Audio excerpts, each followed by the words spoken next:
बुलढाणा जिल्ह्याचे जिल्हा शल्य चिकित्सक चव्हाण साहेब यांचा भ्रष्ट कारभाराला इथले अधिकारी कर्मचारी कंटाळले।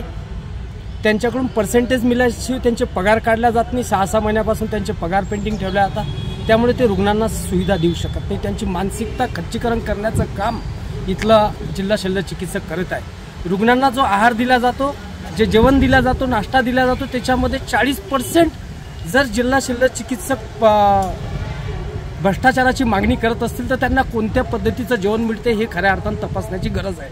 त्यांना पाण्याची भाजी, पाण्याचं वरण जर मिळत असेल तर हा असा भ्रष्टाचारी अधिकारी आमच्या जिल्ह्यात नकोय। त्यांच्यामुळे आणि वरतून त्यांची मगरुरी खूप मोठी आहे। ते म्हणतात की मी मुख्यमंत्र्यांचा लोकप्रतिनिधीचा माणूस आहे, तुमच्याकडून जे वाहतं माझं ते करून घ्या, अशा धमक्या वजा इशारा ते कर्मचाऱ्यांना देता, नागरिकांना देता। या घटनेचा आम्ही निषेध करतो। त्यासाठी आम्ही तोंडाला काळं फासलं। 48 तासाच्या आत त्यांनी सक्तीच्या रजेवर जावं, त्यांची बदली व्हावी, अन्यथा 48 तासाच्या नंतर आम्ही आमच्या तोंडाला काळे फासणार नाही। माझे कार्यकर्ते ते दिसतील तिथं त्यांच्या तोंडाला काळे फासतील।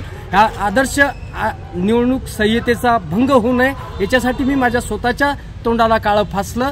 जर 48 तासाच्या आत त्याची बदली झाली नाही, तो सक्तीच्या रजेवर गेला नाही, तर आम्ही त्यांच्या तोंडाला काळे फासण्याचे आदेश मी जाहीररित्या या ठिकाणी देत आहे।